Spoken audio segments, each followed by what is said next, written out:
Dhallywood superstar Shakib খানকে ঘিরে দুই চিত্রনায়িকা অপু বিশ্বাস ও শবনম বুবলির নানা বক্তব্যে প্রায় সরগরম হয়ে ওঠে সামাজিক যোগাযোগ মাধ্যম। যদিও এগুলো নিয়ে খুব একটা উচ্চবাচ্য করেন না শাকিব খান। দুই সন্তানকে সময় দেওয়া এবং বাবার দায়িত্ব বেশ ভালোভাবেই পালন করতে দেখা যায় তুফান নায়ককে। সম্প্রতি সন্তান বীরকে নিয়ে ঘুরে এসেছেন যুক্তরাষ্ট্র থেকে। সেখান থেকেই নিজেদের আনন্দের মুহূর্তের ছবি সামাজিক যোগাযোগ মাধ্যমে প্রকাশ করেন বুবলি। সেসব ছবি নিয়ে রীতিমতো তোলপাড় চলে অপু বুবলির ভক্তদের মধ্যে।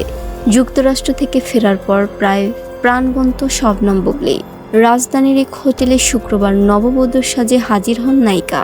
সেখানে নিজের গোপন বিয়ে আর সংসার গল্প বলেন একেবারে সহজভাবে।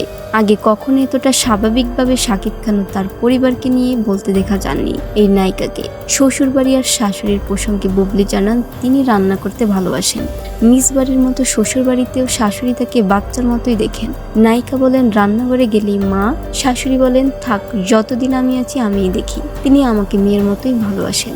এদিক থেকে নিজেকে ভাগ্যবান মনে করেন শবনম বুবলি। বিয়ে প্রসঙ্গে বুবলি বলেছেন যেহেতু তারকা তাই তাদের বিয়েতেও গোপনীয়তা বজায় ছিল। হয়েছে ঘরোয়া আয়োজনে, তবে সবকিছুই মনের মতো হয়েছে। বিয়ের সাজও সিমটাম ছিল। বুবলির সাজ দেখে তাকে নাকি প্রশংসায় ভাসিয়েছেন মেগাস্টার শাকিব খান।